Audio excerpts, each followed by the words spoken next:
ویسے تو یہ جھارکھنڈی بابا اپنی تقریروں کے ذریعے لوگوں کو ہنساتے ہی رہتے ہیں، اور ان کی تقریر اکثر و بیشتر لوگوں کو ہنسانے پر ہی موقوف رہتی ہے، اور ان کی ویڈیو بھی کافی وائرل ہوتی رہتی ہیں۔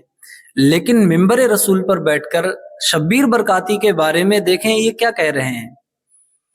وہ گجرات سے آتا ہے، کون برکاتی؟ کروا برکاتی۔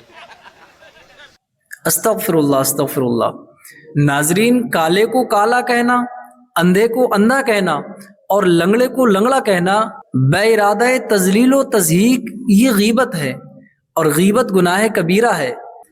ناظرین، غیبت صرف یہ نہیں ہے کہ آپ اپنے بھائی کے بارے میں اس کی پیٹھ کے پیچھے کوئی برائی کریں۔ لوگوں میں یہ تعریف مشہور ہے کہ پیٹھ پیچھے برائی کرنے کو غیبت کہتے ہیں، نہیں بلکہ غیبت کی حقیقت میں تعریف یہ ہے کہ اپنے بھائی کے بارے میں چاہے اس کے پیٹھ کے پیچھے ہو یا اس کے سامنے کوئی ایسا عیب بیان کرنا جس کو سن کر اس کے دل کو ٹھیس پہنچے، اس کو برا لگے، یہ غیبت ہے۔ لیکن اگر ہم سے کوئی شخص کسی کے بارے میں معلوم کرے تو ہم کہیں کہ ہاں وہ فلاں شخص کالا ہے، یا فلاں شخص لنگڑا ہے، یا فلاں شخص جو ہے آنکھ سے اندھا ہے، تو یہ غیبت نہیں ہے، کیونکہ اس میں تذلیل و تضحیک مقصد نہیں ہے بلکہ خبر دینا مقصد ہے۔ غیبت در حقیقت تذلیل کرنے کو کہتے ہیں۔ اپنے بھائی کے بارے میں کوئی عیب بیان کرنا بے ارادہ تذلیل، بے ارادہ تضحیک، یہ غیبت ہے، اور غیبت گناہ کبیرہ ہے۔ اللہ رب العزت نے قرآن پاک میں غیبت کرنے والوں کے بارے میں فرمایا لا یغتب بعضکم بعضا، اے لوگو ایک دوسرے کی غیبت نہ کرو۔ ایحب احدکم ان یاکل لحم اخیہ میتا، کیا تم میں سے کوئی اپنے مرے ہوئے بھائی کا گوشت کھانا پسند کرے گا؟ فَكَرِهْتُمُوهُ، تو تم میں سے ہرگز کوئی اسے پسند نہیں کرے گا۔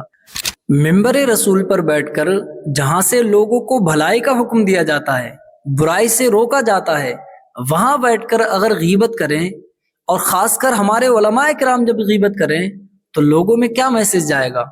اگر خدا نخواستہ کل کوئی کسی کو کالا کہے اور تمہیں دلیل بنائے، تمہیں حجت بنائے، تو پھر کیا ہوگا؟ اگر ہم لوگوں کو بھلائی کا حکم دیں، لوگوں کو برائی سے روکیں اور خود اسی برائی میں مبتلا ہوں، تو ہمارے لیے سخت وعیدیں نازل ہوئی ہیں۔ اللہ رب العزت نے فرمایا اتامرون الناس بالبر، کیا تم لوگوں کو نیکی کا حکم دیتے ہو، وتنسون انفسکم، اور خود کو تم بھول بیٹھے ہو، وانتم تتلون الکتاب، حالانکہ تم کتاب پڑھتے ہو، تم قرآن پڑھتے ہو، افلا تعقلون، تو کیا تمہارے اندر عقل نہیں ہے؟ کیا تمہارے اندر شعور نہیں ہے کہ تم لوگوں کو تو نیکی کا حکم دے رہے ہو، لوگوں کو تو برائی سے روک رہے ہو، لیکن خود اسی برائی میں مبتلا ہو؟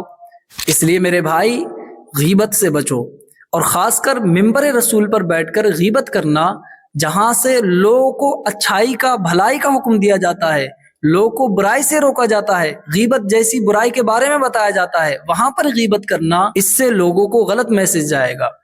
اور غیبت حقوق العباد میں سے آتی ہے۔ یاد رکھیں، ایک ہوتا ہے حقوق اللہ اور ایک ہوتا ہے حقوق العباد۔ اگر حقوق اللہ کو ہم نے پامال کیا تو اللہ رب العزت اگر چاہے اپنی رحمت سے معاف فرما سکتا ہے، لیکن اگر ہم نے حقوق العباد کو پامال کیا تو اللہ رب العزت اس وقت تک معاف نہیں فرما سکتا جب تک کہ بندہ معاف نہیں کر دے۔ اگر ہم نے کسی کی برائی کی، کسی مومن کی غیبت کی، اس کی چغلی کی، حتیٰ کہ کسی بھی طریقے سے اگر اس کے حقوق کو پامال کیا، تو جب تک یہ بندہ ہمیں معاف نہ کر دے اللہ تعالی ہرگز معاف نہیں فرما سکتا، کیونکہ یہ حقوق العباد ہے۔ اس لیے حقوق العباد کے پامال کرنے سے بچو۔ حقوق العباد بہت بڑا مسئلہ ہے۔